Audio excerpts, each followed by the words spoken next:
Chapter 12. The Companions and the Tabi'un. The Companions. These people constitute the first pure and blessed channel through which the Quran and the Sunnah were transmitted. God is the all-trustworthy and inspirer of trust. The Quran describes Archangel Gabriel as trustworthy and as one obeyed and having power. 81:20-21. Prophet Muhammad was renowned for his trustworthiness. The Quran was entrusted to the companions, who memorized and recorded it so that it could be transmitted. This blessed community, praised in the Torah and Gospel, was the living embodiment of almost all laudable virtues and sought only God's pleasure. In addition to the Quran, they absorbed the Sunnah, lived disciplined lives in strict accordance with the Prophet's example, and exerted all their efforts to both represent and transmit it with complete accuracy. According to Ibn Hajar al-Asqalani, scholars define a companion as a believer who saw and heard the messenger at least once and died as a believer, even though some scholars have stipulated that a potential companion should have lived in the messenger's company for 1 or even 2 years. Most scholars say it is enough to have been present in his radiant atmosphere long enough to derive some benefit. The companions varied in rank and greatness. Some believed in the messenger from the first, and conversions continued until his death. The Quran grades them according to precedence in belief and to conversion before and after Makkah's conquest. 9:100, 57:10. The same gradation also was made by the messenger. For example, he reproached Khalid for offending Ammar, saying, "Don't bother my companions." He also frowned at Umar when he annoyed Abu Bakr and asked, "Why don't you leave my companions to me? Abu Bakr believed in me when all of you denied me." Abu Bakr knelt down and explained, "O Messenger of God, it was my fault."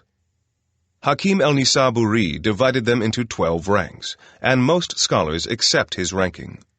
The 4 rightly guided caliphs, Abu Bakr, Umar, Uthman, and Ali, and the rest of the 10 who were promised paradise while still alive, Zubair ibn al-Awwam, Abu Ubaidah ibn al-Jarrah, Abdul Rahman ibn Auf, Talha ibn Ubaid Allah, Sa'd ibn Abi Waqqas, and Sa'id ibn Zayd. Those who believed prior to Umar's conversion and met secretly in Arkham's house to listen to the messenger.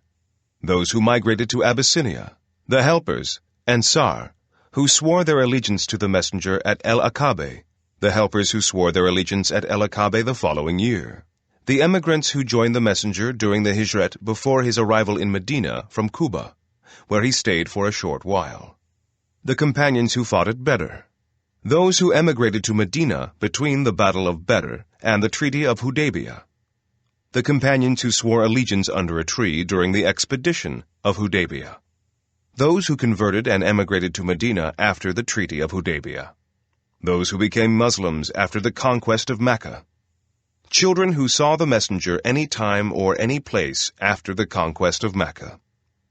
Muslim scholars of the highest rank, whose minds are enlightened by scientific knowledge and whose souls are illumined by religious knowledge and practice, agree that prophets are the greatest members of humanity. Immediately after them come the companions of the last prophet, who is the greatest prophet. Although some companions may have the same rank as previous prophets in a particular virtue, no one can equal a prophet in general terms. Some of the greatest saints or scholars can compete with or excel some of the companions in particular virtues. But even a companion of the lowest rank, such as Vashi, who killed Hamza, is still greater in general terms than all who come after the companions. All Muslim scholars, traditionists, theologians, and saints agree upon this. Factors in their greatness. Relation to messengership. Prophethood is greater than sainthood, and messengership is greater than prophethood. Every prophet is a saint, but no saint is a prophet. Although every messenger is a prophet, not every prophet is simultaneously a messenger. Prophet Muhammad is the last and greatest prophet and messenger.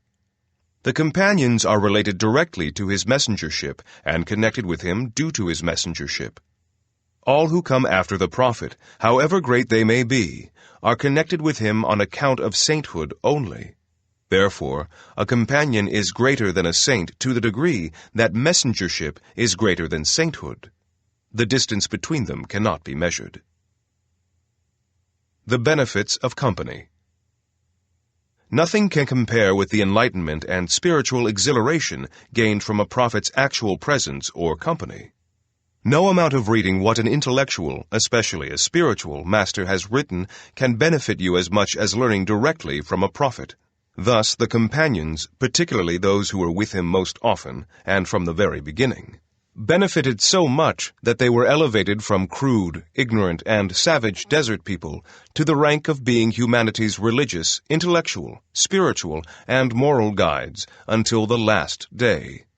To be a companion, one would have to go back to the Mecca or Medina of the 7th century CE. Listen to the messenger attentively and observe him speaking, walking, eating, fighting, praying, prostrating, and so on. Since this is impossible, no one can attain the rank of the companions, who were endowed with divine coloring in the messenger's presence. Truthfulness. Islam is based on truthfulness and the absence of lies. The companions embraced Islam in its original, pristine purity. For them, being a Muslim meant abandoning all previous vices, being purified in the radiant atmosphere of divine revelation, and embodying Islam. They would rather die than tell a lie. The messenger once declared that if apostasy were as repugnant to a person as entering fire, then that person must have tasted the pleasure of belief. The companions tasted this pleasure and, being sincere Muslims, could not lie, as this was almost as serious as apostasy.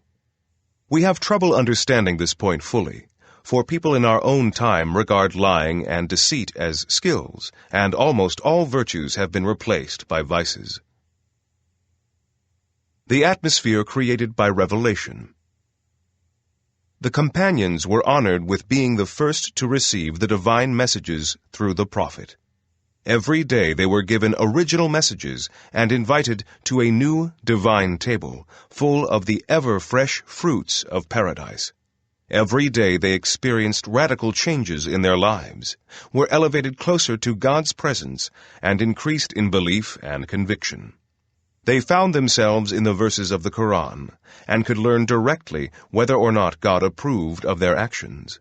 For example, whenever and wherever, those who are with him are hard against the unbelievers, merciful to one another. You see them bowing, prostrating, seeking blessing from God and good pleasure. Their mark is on their faces, the trace of prostration. 48:29. Was revealed. Eyes turned primarily to Abu Bakr, Umar, Uthman, and Ali. After all, they were famous for being with the messenger from the very beginning, their hardness towards hostile and relentless unbelievers, their mercy to fellow Muslims, and for frequent and long bowing and prostration before God while seeking his good pleasure. When, among the believers are men who were true to their covenant with God, some of them have fulfilled their vow by death, and some are still awaiting, and they have not changed in the least. 33:23 was recited. Everyone remembered the martyrs of Uhud, especially Hamza, Enes ibn Nadr, and Abdullah ibn Jahsh, as well as others who had promised God to give their lives willingly in his way. While God explicitly mentioned Zayd ibn Haritha in, "So when Zayd had accomplished what he would of her," 33:37, he declared in 48:18 that he was well pleased with the believers when they swore fealty to the messenger under a tree during the expedition of Hudaybiyah. In such a blessed, pure, and radiant atmosphere, the companions practiced Islam in its original fullness and pristine purity, based on deep perception, profound insight, and knowledge of God. So, even an ordinary believer who is aware of the meaning of belief and connection with God, and who is trying to practice Islam sincerely, can grasp some glimpse of the purity of the first channel through which the Sunnah was transmitted to the next generation. The difficulty of the circumstances. The reward of a deed changes according to the circumstances in which it is done and the purity of the doer's intention.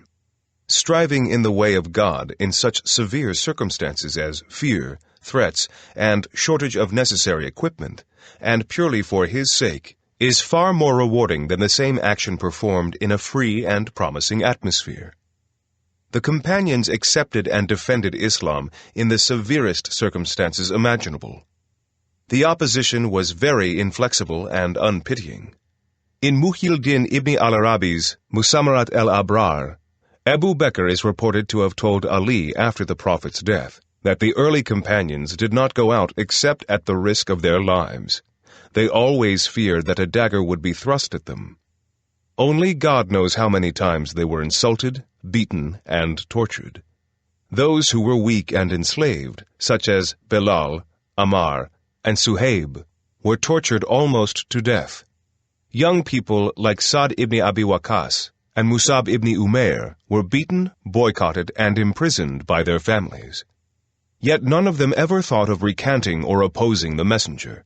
For the sake of God, they forsook everything they had, their homes, native lands, and belongings, and emigrated. The believers of Medina welcomed them enthusiastically, protected them, and shared with them everything they had. They fulfilled their covenant with God willingly, sold their goods and souls to God in exchange for belief and paradise, and never broke their word. This gained them so high a rank in the view of God that no one can attain it until the last day. The severity of circumstances, along with other factors, made the companions' belief strong and firm beyond compare. For example, the messenger once entered the mosque and saw Harith ibn Malik sleeping there. He woke him up. Harith said, "May my father and mother be sacrificed for your sake, O messenger of God. I am ready to carry out your orders." The messenger asked him how he had spent the night. Harith answered, "As a true believer." The messenger said, "Everything that is true must have a truth to prove it. What is the truth of your belief?" Harith replied, "I fasted during the day and prayed to my master in utmost sincerity all night long. Now I am in a state as if I were seeing the throne of my God and the recreation of the people of paradise in paradise." The messenger concluded, "You have become an embodiment of belief." The companions became so near to God that God was their eyes with which they saw, their ears with which they heard, their tongues with which they spoke, and their hands with which they held. The companions in the Quran. Ibn Hazm voices the opinion of many leading scholars. All of the companions will enter paradise. It is possible to find proofs in the Quran testifying to this assertion. The Quran describes the companions as follows. Muhammad is the messenger of God. Those who are with him are hard toward the unbelievers, merciful to one another. They kept so long vigils that you see them bowing, prostrating, seeking blessing, bounty of forgiveness and paradise, and good pleasure of God. Their mark is on their faces, the trace of prostration. This is their likeness in the Torah, and their likeness in the Gospel is like a seed that puts forth its shoot and strengthens it, and it grows strong and rises straight upon its stalk, pleasing the sowers, that through them it may enrage the unbelievers. God has promised those of them who believe and do deeds of righteousness, forgiveness, and a mighty wage. He will reward them in paradise with the things that neither eyes will ever have seen nor ears heard. 48:29. And as the outstrippers, the first emigrants and helpers, and those who followed them in doing good, God is well pleased with them, and they are well pleased with him. He has prepared for them gardens underneath which rivers flow, therein to dwell forever. That is the mighty triumph. 9:100. Abu Hurairah never missed a discourse of the messenger. He was always with him, and stayed in the antechamber of the Prophet's mosque. He suffered hunger almost all the time. Once he went to the messenger and told him that he had eaten nothing for days. Abu Talha took him as a guest, but unfortunately there was little in his house to eat. So he asked his wife, Sulaym, to put the children to bed early and put on the table whatever we have to eat. When we sit at the table, put out the candle, pretending to make its light brighter. No one sees in the dark whether one is really eating or not. I will act as if I am eating, and thus our guest can satisfy his hunger." After the dawn prayer, the messenger turned to them, smiled, and said, "What did you do last night? This verse was revealed concerning you. Those who made their dwelling in the abode, Medina, and in belief, before them the emigrants love whoever has emigrated to them, not finding in their breasts any need for what they have been given, and preferring others above themselves, even though poverty be their portion. Whoever is guarded against the avarice of his own soul, they are the prosperous." 59:9. We also read of the companions, "God was well pleased with the believers when they were swearing fealty to you under the tree, and he knew what was in their hearts, so he sent down peace, calm, and tranquility upon them, and rewarded them with a nigh victory." 48:18. The companions swore many oaths of allegiance to the messenger, promising to protect him and carry, by God's will, Islam to ultimate victory as best they could. They kept their promise at the cost of all their belongings and lives. Most were martyred either during the Prophet's lifetime or while conveying Islam throughout the newly conquered lands.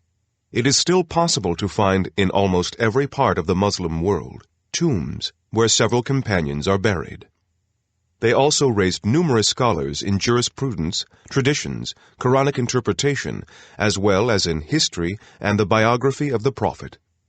The Quran states, "Among believers are those who were true to their covenant with God. Some have fulfilled their vow by death, and some are still awaiting, and they have not changed in the least."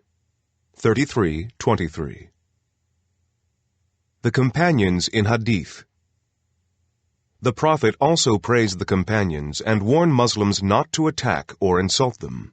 For example, Bukhari, Muslim, and other traditionists relate from Abu Sa'id al-Khudri that the messenger warned, "Don't curse my companions, don't curse my companions.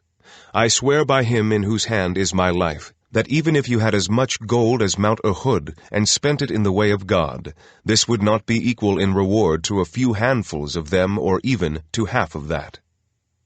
The companions have such a high value because they accepted, preached, and protected Islam in the severest circumstances. Besides, according to the rule that the cause is like the doer, the reward gained by all Muslims from that time until the last day is being added to the companions' record, without taking away any of the doer's rewards. Had it not been for their efforts to spread Islam wherever they went, no one would know of it or be able to become Muslim.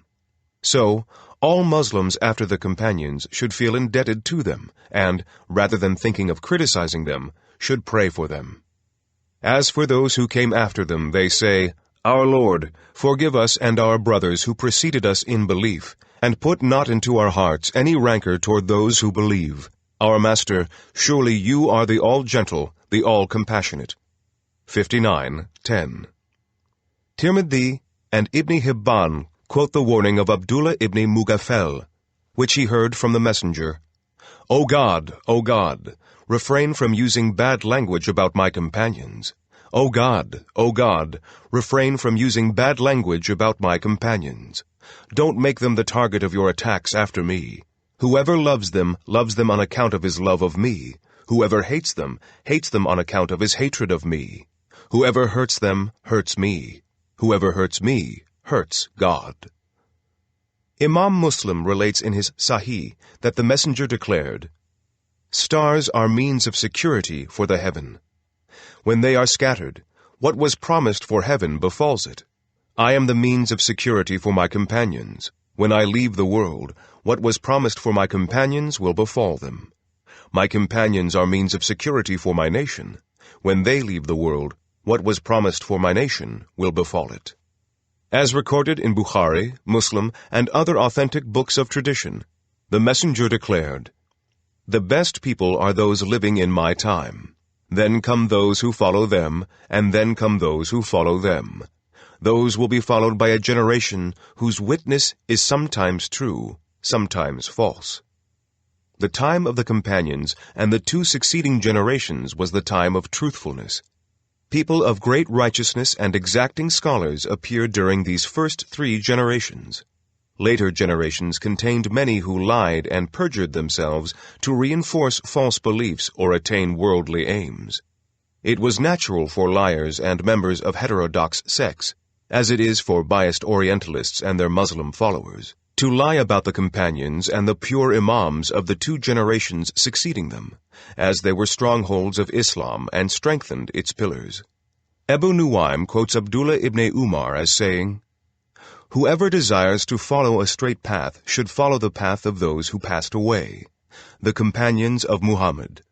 They are the best of his ummah, the purest in heart, the deepest in knowledge, and the furthest from any false display of piety. They are a community whom God chose for his prophet's company and his religion's conveyance. Try to be like them in conduct and follow their way. They are the companions of Muhammad. I swear by God, the Lord of the Kaaba, that they were on true guidance." As recorded by Tabarani and Ibn al-Athir, Abdullah ibn Masud, one of the first people to embrace Islam in Mecca and sent to Kufa as a teacher by Umar, said, "God looked at the hearts of his true servants and chose Muhammad to send to his creatures as a messenger. Then he looked at the hearts of people and chose his companions as the helpers of his religion and the viziers of his prophet." He also said, "You may excel the companions in fasting, praying, and striving to worship God better, but they are better than you, for they paid no attention to the world and were most desirous of the hereafter." The companions who excelled in narrating traditions. God Almighty created people with different dispositions and potentials so that human social life would be maintained through mutual help and the division of labor. Therefore, some companions were good farmers, successful tradesmen or businessmen, students, military commanders, and administrators. Some, especially the Ashab el-Sufa, those who stayed in the antechamber of the Prophet's mosque, never missed a teaching of the messenger and tried to memorize his every word. These companions later narrated to people whatever they heard from or saw about the messenger. Fortunately, they outlived the others by God's will and, together with Aisha, constituted the first golden channel through which the Sunnah was transmitted. The following is a brief description of their characters and lives.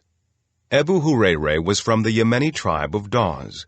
He became a Muslim in the early days of 7 AH at the hands of Tufail ibn Amr, the chief of his tribe. When he emigrated to Medina, the messenger was busy with the AHBÂR campaign. He joined him in AHBÂR. The messenger changed his name, Abdul Shems, to Abdul Rahman, saying, "A man is not the slave of either the sun or moon." Abu Hurairah was very poor and modest. One day, the messenger saw him cradling a cat and nicknamed him Abu Hir, the father or owner of a cat. People soon began to call him Abu Hurairah. However, he liked to be called Abu Hir, since this title was given to him by the messenger. He lived with his non-Muslim mother, always praying for her conversion. One day, he asked the messenger to pray for this. He did so, and before he lowered his arms, Abu Hurairah ran to his house, so sure was he that the messenger's prayer would be accepted. When he arrived, his mother stopped him at the door so that she could finish ghusl, total ritual ablution.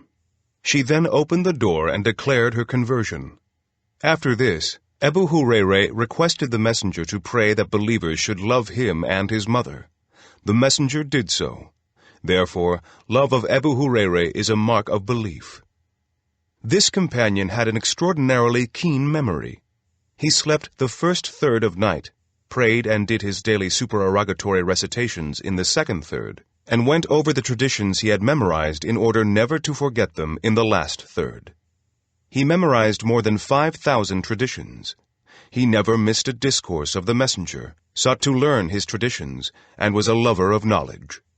One day he prayed, "O God, grant me knowledge I will never forget." The messenger heard him and said, "O God, Amen." On another day, he told the messenger, "O messenger of God, I don't want to forget what I hear from you."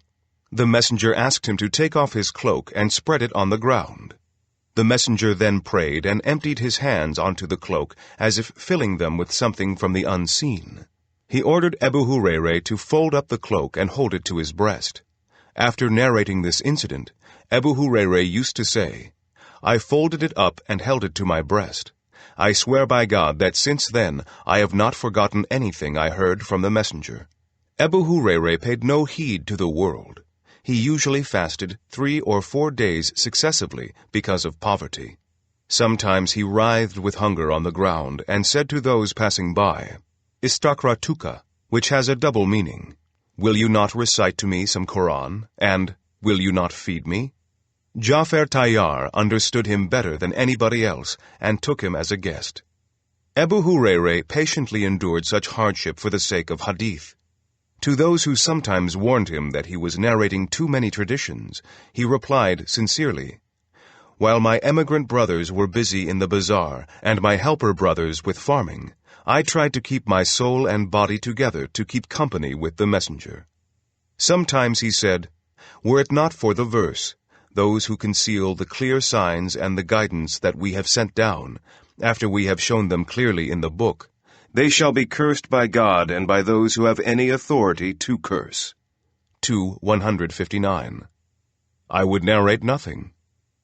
Some claim that other companions were opposed to Abu Hurairah's narrating. This claim is groundless. Many companions, among them Abu Ayyub al-Ansari, Abdullah ibn Umar, Abdullah ibn Abbas, Jabir ibn Abdullah al-Ansari, Anas ibn Malik, and Wasila ibn Aslem, narrated traditions from him. Some asked Abu Ayyub why he narrated from Abu Hurairah despite his earlier conversion, to which he would reply, "He heard from the messenger many things we did not hear." Many leading tabi'un also received numerous traditions from him, including Hassan al-Basri, Zayd ibn Aslem, Sa'id ibn Musayyib, who married Abu Hurairah's daughter so that he could benefit from him more, Sa'id ibn Yasir, Sa'id al-Makburi, Sulaiman ibn Yasir, Shabi, who received traditions from 500 companions, Muhammad ibn Abi Bakr, and Qasim ibn Muhammad, who is accepted as a link in the chain of Naqshbendi spiritual guides. Hammam ibn Munabi and Muhammad ibn Munkadir are the most famous of the 800 people who received traditions from him. Umar appointed Abu Hurairah as governor to Bahrain. However, when he made a small amount of wealth by trade during his period of office, Umar had him investigated.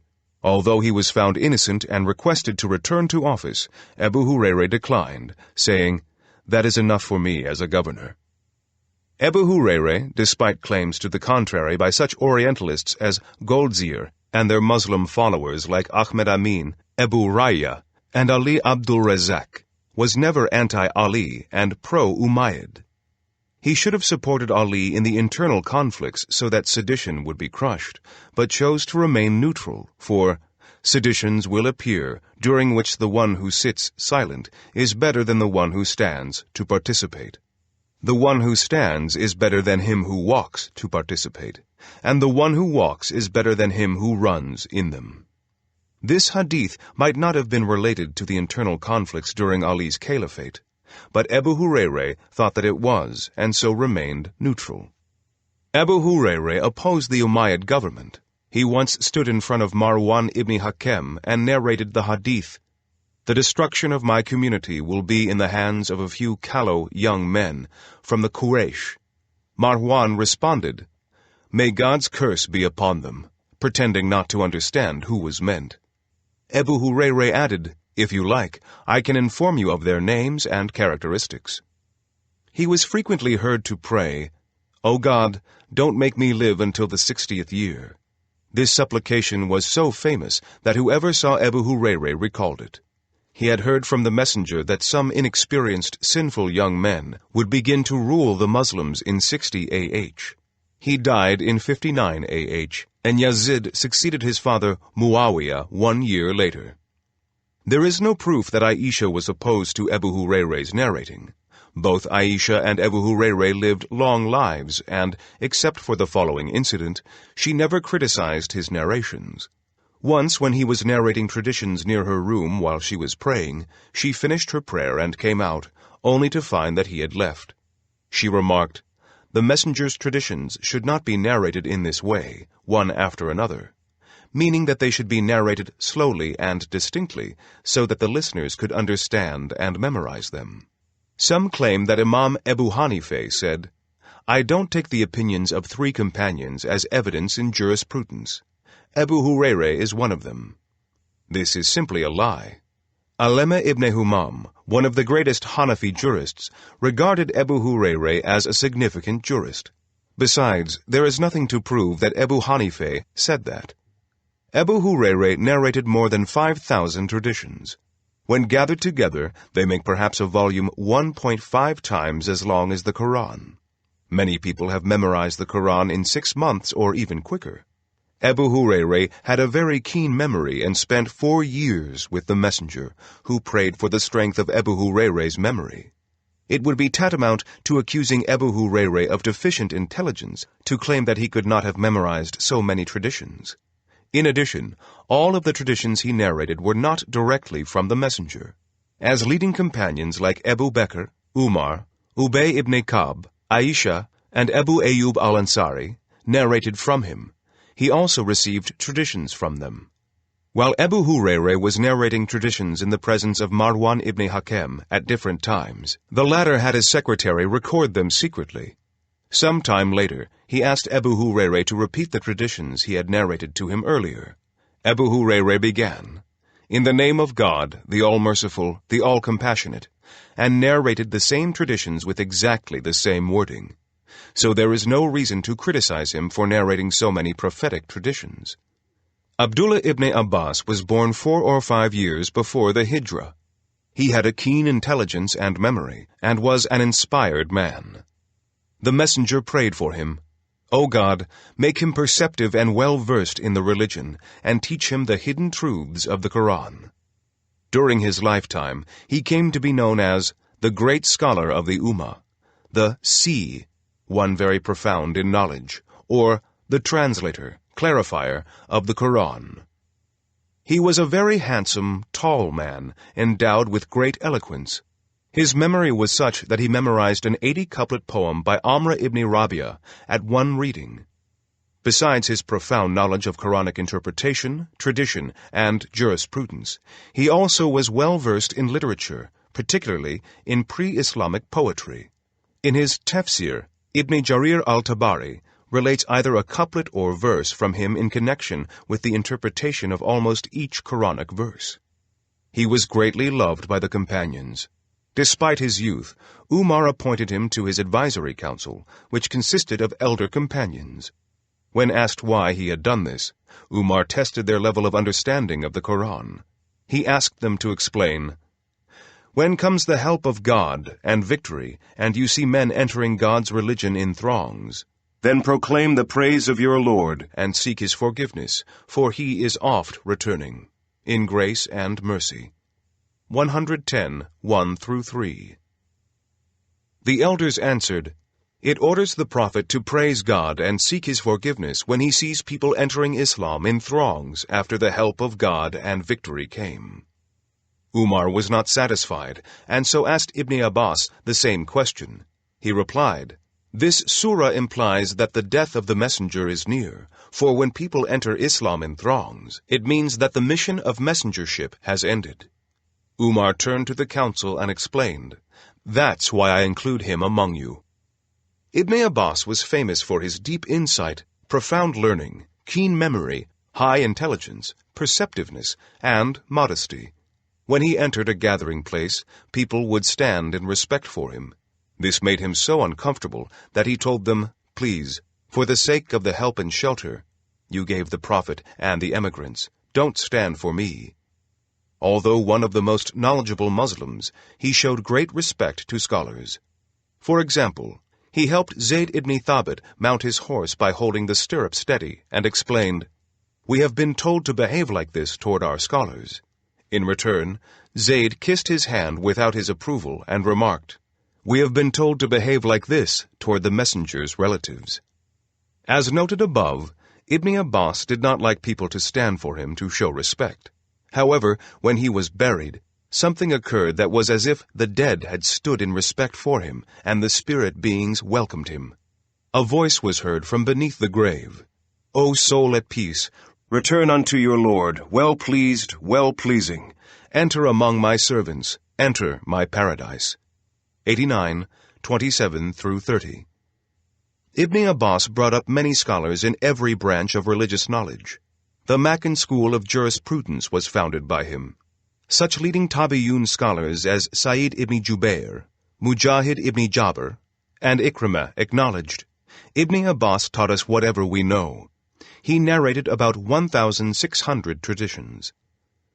Abdullah ibn Umar was the only one of Umar's 9 sons to be called Ibn Umar, the son of Umar. This shows that he had greater worth to be called Umar's son, or to be mentioned with the name of Umar. Although Umar is the second greatest companion, Abdullah may be regarded superior in certain aspects of knowledge, piety, worship, and devotion to the Sunnah. His care in following the Prophet's example was such that Nafi, Imam Malik's tutor, narrates, "While we were descending Arafat, Ibn Umar entered a hole. When he came out, I asked him what he had done there. The Imam answered, 'While descending Arafat, I was behind the messenger. He went down into that hole and relieved himself. I felt no need to do that now, but I don't like to oppose him. Also, no one ever saw him take more or less than 3 swallows of water, for he saw the messenger drink water in 3 swallows.'" Ibn Umar was born in the early years of Islam. He saw his father beaten severely by the Maccan polytheists many times. When the Muslims emigrated to Medina, he was about 10 years old. The messenger did not let him fight at Badr because he was too young. When he was also prevented from fighting at Uhud, he returned home so grief-stricken that he spent the whole night asking himself, "What sin have I committed that they did not include me in the army fighting in the way of the messenger?"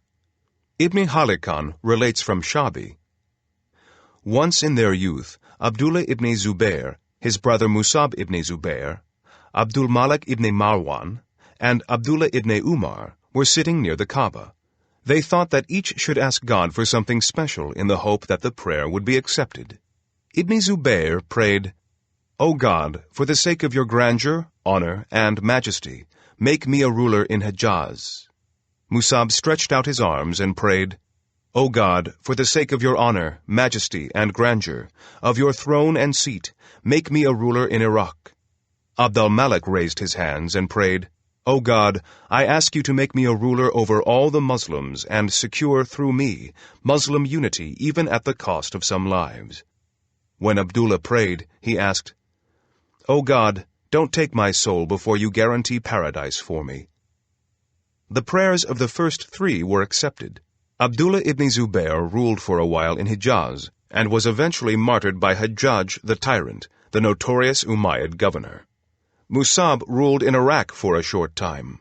Abdul Malik succeeded his father, Marwan, as caliph and secured Muslim unity, though at the cost of many lives and much bloodshed.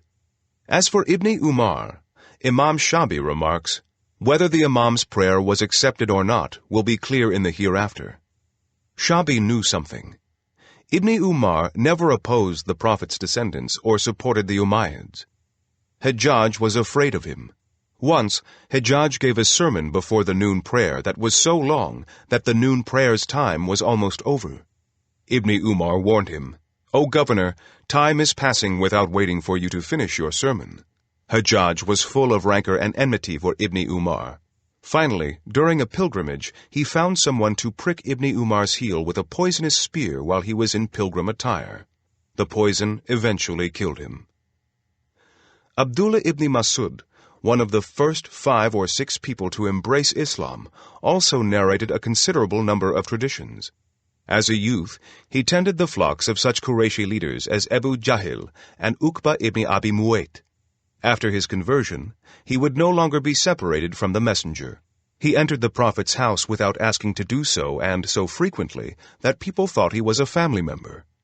During military or non-military expeditions, he carried the prophet's water bag, wooden sandals, and mat upon which he slept or sat. Eventually, he became known as the caretaker of the patterns, sandals, like shoes, couch, and water bag. Ibn Masud worked some wonders. For example, while he was once being tortured in Mecca, he became invisible to his torturers.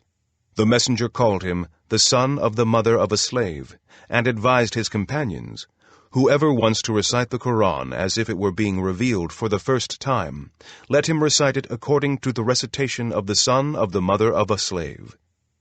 One day the messenger asked him to recite some of the Quran to him.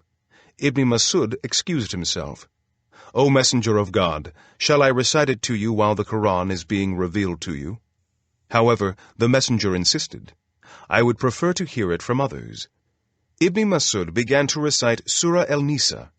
When he reached verse 41, "How then will it be, when we bring forward from every nation a witness, and bring you as a witness against those?" The messenger, whose eyes were full of tears, stopped him, saying, "Stop, please, this is enough." Ibn Masud, who was short and weak, once climbed a tree because the messenger asked him to do so. Those present laughed at his legs.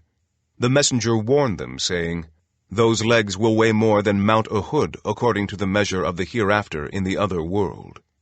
Caliph Umar sent him to Kufa as a teacher, and with a letter, in which he said, "O people of Kufa, if I did not prefer you over myself, I would not have sent Ibn Masud to you." Ibn Masud lived in Kufa during the caliphate of Umar and trained many scholars. Such great Tabi'un scholars as Alqama ibn Qais, Aswad ibn Yazid al-Nahai, and Ibrahim ibn Yazid al-Nahai grew up in the ethos established by Ibn Masud. One of the people attending Alqama's courses asked him who had been his teacher. When Alqama answered that he had learned from Umar, Uthman, Ali, and Ibn Masud, the man responded, "Good, good." Ibn Masud continued to stay in Kufa during Uthman's caliphate. However, after Uthman summoned him to Medina to investigate a groundless complaint about him, Ibn Masud did not want to go back to Kufa, as he was already very old. One day a man ran to him and said, "Last night I dreamed that the messenger was telling you, 'They have afflicted you much after me, so come to me.' You answered, 'All right, O messenger of God. I will not leave Medina any more.' And a few days later, Ibn Masud became ill. Uthman visited him, and the following conversation took place between them. "Do you have any complaints?" "I have many complaints." "Of what?" "Of my sins while going to God." "Is there something you desire?" "God's mercy." "Would you like me to send for a doctor?" "The doctor has made me ill, so there is nothing the doctor you will send for can do for me." Ibn Masud spent about 20 years in the company of the messenger. He narrated approximately 800 traditions. Besides those 4 great companions, Aisha, Abu Sa'id al-Khudri, Jabir ibn Abdullah, and Anas ibn Malik are the other companions who narrated many traditions. Aisha lived with the messenger for 9 years. She had great talents, a keen intelligence and memory, and a deep insight and perceptiveness. She had a great curiosity to learn new things, and asked the messenger to explain those matters that she found it hard to understand. Abu Sa'id al-Khudri lived in the mosque's antechamber and was always with the messenger. He lived a long life, and a time came when he was regarded as the most knowledgeable person of Medina. Jabir ibn Abdullah is the son of Abdullah ibn Amr ibn Haram al-Ansari, who was martyred at Uhud. After the messenger's death, he lived in Medina, where he lectured in the Prophet's mosque, Egypt, and Damascus. Such leading Tabi'un scholars as Amr ibn Dinar, Mujahid, and Atta ibn Abi Rabah attended his lectures. People gathered around him in Damascus and Egypt to learn of the messenger and his traditions. Anas ibn Malik served the messenger for 10 years in Medina. After the messenger's death, he lived a very long life, during which he must have taught the prophetic traditions to those around him. All the traditions recorded in Kanz el-Ummal, including authentic and defectively transmitted ones, number 46,624. Among the traditionists of early Islamic ages, many people memorized more than 100,000 traditions, including fabricated ones. Given this fact, it cannot be claimed by the Sunnah's detractors and doubters that the number of traditions narrated from certain companions is too great for them to have memorized and narrated. The Tabi'un. In many of the places where the Quran praises the companions, it also mentions the blessed generations following in their way. For example, the outstrippers, the first to embrace Islam and excel others in virtue, the first of the emigrants and the helpers, and those who followed them in doing good. God is well pleased with them, and they are well pleased with Him. He has prepared for them gardens underneath which rivers flow, therein to dwell forever. That is the mighty triumph. 9:100.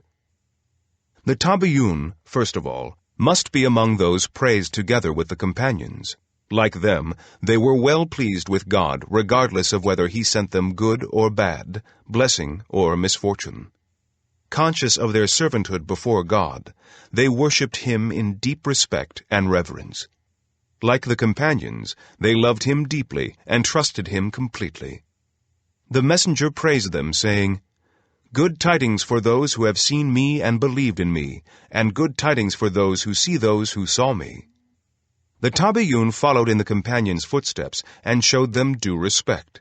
They felt no rancor and enmity against any believer, and wished every one well. As for those who came after them, they say, "Our Lord, forgive us and our brothers, who preceded us in belief, and put not into our hearts any rancor towards those who believe. Our Lord, surely You are the all-gentle, the all-compassionate." 59:10. As described in 9:100, this blessed generation followed the companions in doing good. Ihsan. In addition to meaning respect, being well-wishing and altruistic, it is reported in a hadith that Ihsan also means worshipping God as if you are seeing Him, even if you cannot actually see Him. Surely He sees you. This generation came at a time when conspiracies and hypocrisy caused great internal dissension. At this critical juncture, they protected, defended, and practiced Islam in deep consciousness and devotion. They became the reference of, "O Lord, in You we trust, to You we turn, and to You is the homecoming." 60:4. Some of them performed 100 rakas of nightly prayers, recited the whole Quran every 2 or 3 days, always did their obligatory prayers in congregation in a mosque, always slept, like Masruq, in prostration before the Kaaba, and did not laugh loudly during their whole lives. Uwais al-Qarani is generally regarded as the greatest Tabi'un. Although old enough to have seen the Prophet, he had no opportunity to do so. One day, while sitting with his companions, the messenger advised them, "If you see Uwais al-Qarani, ask him to pray for you." During his caliphate, Umar asked Yemeni pilgrims about Uwais. When he was found one year among the pilgrims, Umar requested him to pray for him. Uncomfortable at being identified, Uwais was never seen again among people until he was martyred at the Battle of Siffin fighting for Ali. There were many illustrious Tabi'un, among them Masruq ibn al-Ajda, Atta ibn Abi Rabah, Hassan al-Basri, Ibn Sirin, Ali Zayn al-Abidin, Qasim ibn Muhammad, and Muhammad ibn Munkadir, who were peerless in knowledge, piety, and righteousness. Muhammad ibn Munkadir was called al-Baka, the one who cries much, due to his fear of God. Once his mother told him, "O my son, if I had not known you since childhood, I would think you are crying for some sin. Why do you cry so much?" He said that he did so because he was deeply conscious of God's majesty, of the terror of the day of judgment, and of hell. When asked on his deathbed why he was crying, he replied, "I am afraid I'll be included in the meaning of the verse, 'Yet there will appear to them from God that they never reckoned with.'" 39:47. Masruq ibn al-Ajda worshipped God very earnestly. He used to sleep in prostration before the Kaaba. When they suggested that he should lie down during his last illness, he answered, "By God, if someone appeared and told me that God wouldn't punish me, even then I would continue to pray with the same earnestness as before.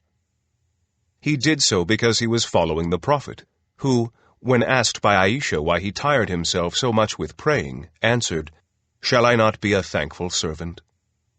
Sa'id ibn Jubair was a student of Ibn Abbas. He spent the day preaching Islam and the night praying. He fought against Hajjaj on the side of Abdurrahman al-Kindi. When he finally was seized, the soldiers taking him to Hajjaj spent a night in a monastery in a big forest. Sa'id wanted to pray in the forest. The soldiers let him, thinking that wild animals would tear him to pieces. The soldiers watched him pray through a window and saw wild animals gather around him also to watch. When his captors used torture to force him to swear allegiance to Hajjaj, he always refused. "You are in the wrong, wronging the Prophet's descendants. I'll never take the oath of allegiance to you." Before he was executed, he recited the verse Muslims recite during the animal sacrifice. "I have turned my face to him who originated the heavens and the earth, a man of pure faith. I am not of those who associate partners with God." 679. When they turned his face away from the prayer direction, he recited, "To God belong the east and the west. Wherever you turn, there is the face of God." 2:115. They struck his neck with a sword, and from his lips came out, "There is no God but God, and Muhammad is the messenger of God." Such were the people who received the traditions from the companions and transmitted them to succeeding generations. Among them, the following few are also worth some fuller mention to recognize that blessed generation more closely. Sa'id ibn al-Musayyib, the Tabi'un's foremost traditionist, jurist, and Quranic interpreter, was born in 15 AH. He met most of the companions, including Umar, Uthman, and Ali. Sa'id was renowned for his reflection and memory, as well as for his piety, righteousness, and profound devotion. These characteristics caused everyone to consider him, even during his lifetime, the greatest traditionist of his time. At the early age of around 20, Sa'id began to give opinions and deliver legal verdicts, just as Hassan al-Basri had done in Basra. The companions admired him greatly. Abdullah ibn Umar once remarked, "If the messenger had seen that young man, he would have been very pleased with him." He was extremely careful about performing his daily prayers in congregation in the mosque. He used to say, "I always have said the opening tekbir of the daily prayers just after the imam for 50 years. He did not neglect any item of the sunnah. Once when he was ill and doctors advised him to stay in Akik Valley for a month, he objected. "Then how can I come to the mosque for the night and dawn prayers?" He was not content to perform the prescribed prayers anywhere except in the Prophet's mosque. He did not swear allegiance to Caliph Walid. Although Hisham, governor of Medina, had him beaten daily until the stick was broken, he did not yield. When his friends, such as Masruq and Tawas, advised him to give an oral consent to Walid's caliphate, to end the beatings, he always replied, "People do what we do. If we consent, how will we be able to explain this to them?" Sa'id had married Abu Hurairah's daughter in order to be nearer to him and to improve his knowledge and understanding of Abu Hurairah's traditions.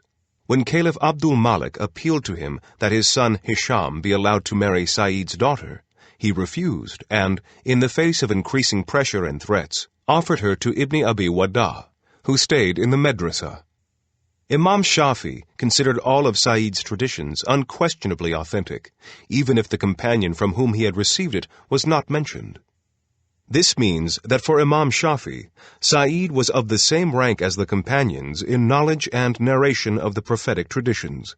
Among those who received traditions from him, Ata ibn Abi Rabah, Qatada Muhammad al-Bakir, Ali's great-grandson, Zuhri, and Yahya ibn Sa'id al-Ansari are worthy of special mention. Alqama ibn Qais al-Nakahi. During the time of the Tabi'un, Basra was honored by, in particular, Hassan al-Basri, Yemen by Tawas ibn Kaysan, Medina by Sa'id ibn al-Musayyib, and Kufa by Alqama ibn Qais al-Nakahi. Kufa was first enlightened by Abdullah ibn Masud during Umar's caliphate, and then directly by Ali when he moved the caliphate there. This gave Alqama a splendid opportunity to meet many companions and to learn about the messenger's life and traditions at first hand. Alqama is the founder of the Kufa school of Islamic religious sciences. Those who saw him remembered Abdullah ibn Masud, for he followed the latter's footsteps in prayer, conduct, and in practicing Islam.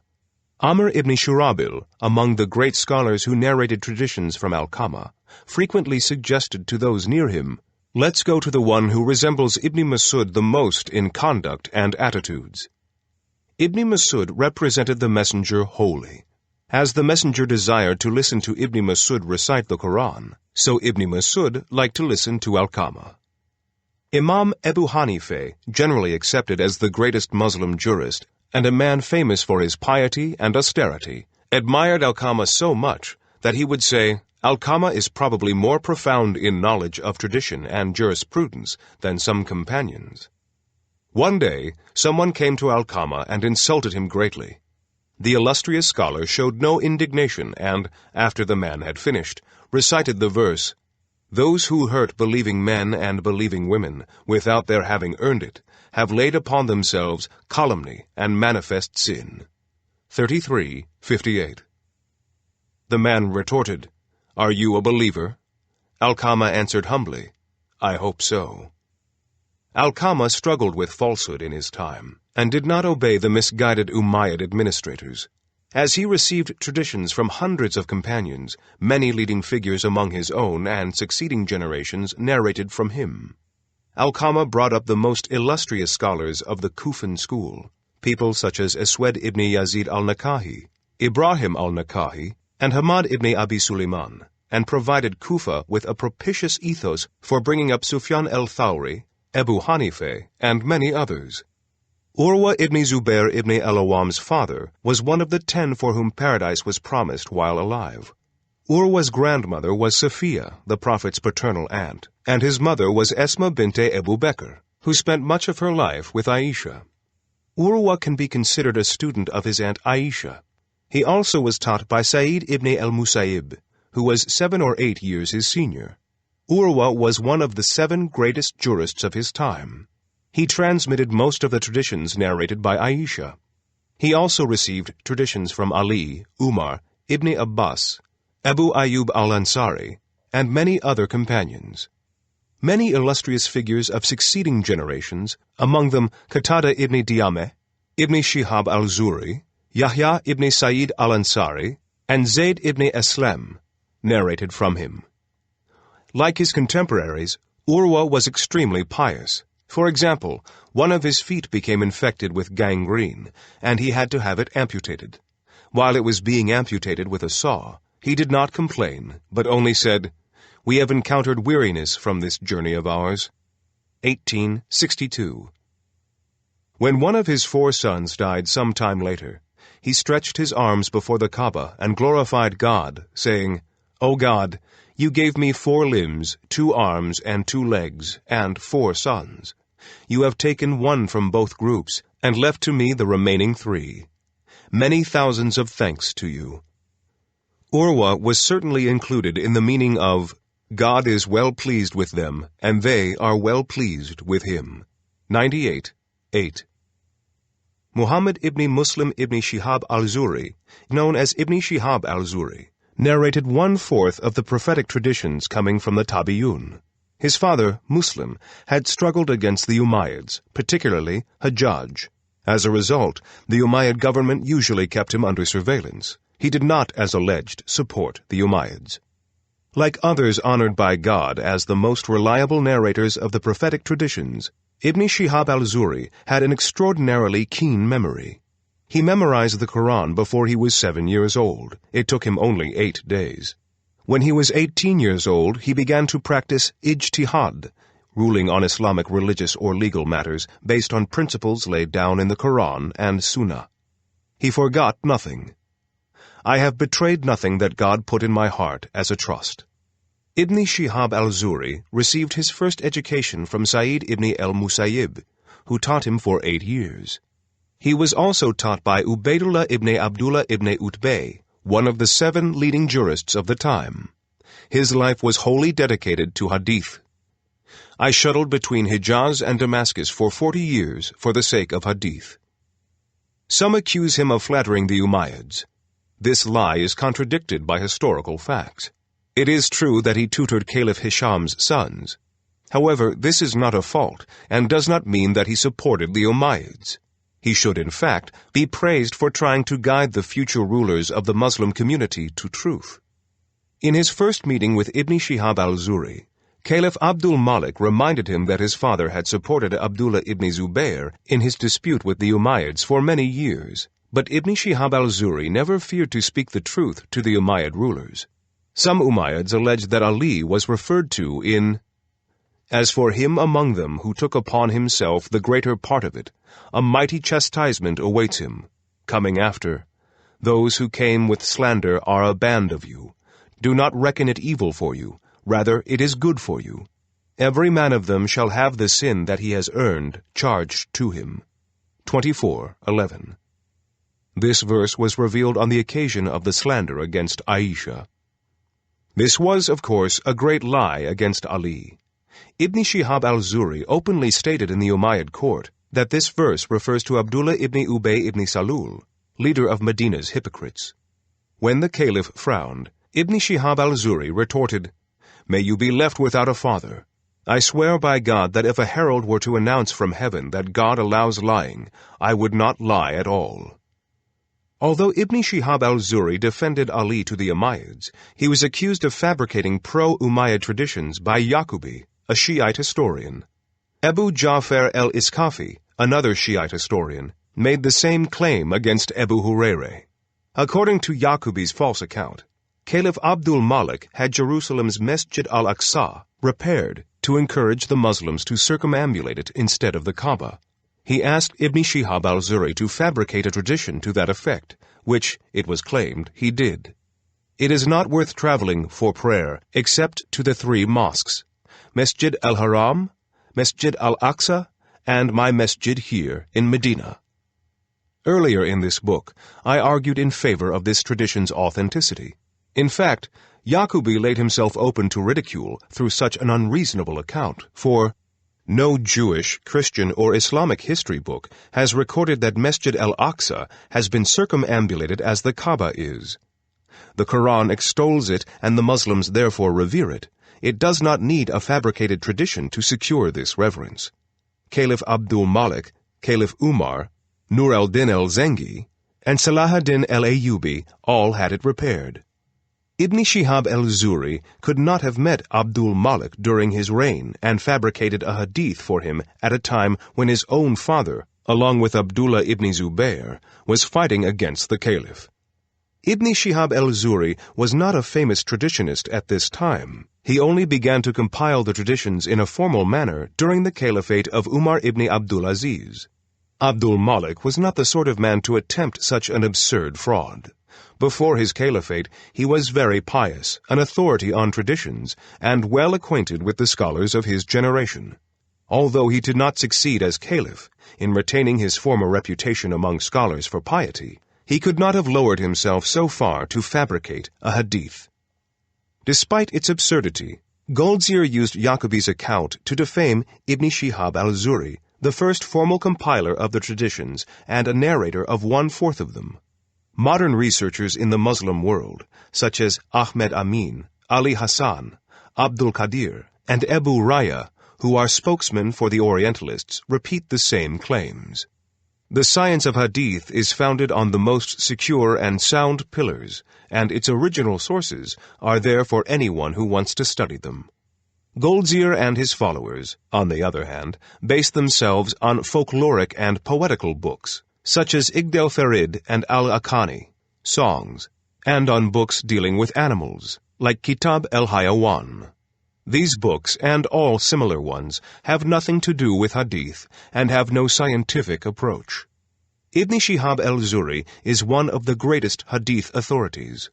Leading hadith experts, such as Ibn al-Madani, Ibn Hibban, Abu Hatim, Hafiz al-Zahabi, and Ibn Hajar al-Asqalani agree upon his indisputable authority. He received traditions from many companions and numerous scholars among the first and second generations after the companions narrated from him. Among the Tabi'un are many others worthy of mention, like Aswad ibn Yazid al-Nakahi, Nafi, who taught Imam Malik, founder of the Maliki legal school, and Tawas ibn Kaysan, who did not sleep for 40 years between the night and dawn prayers. However, the scope of this book does not allow me to go into further detail.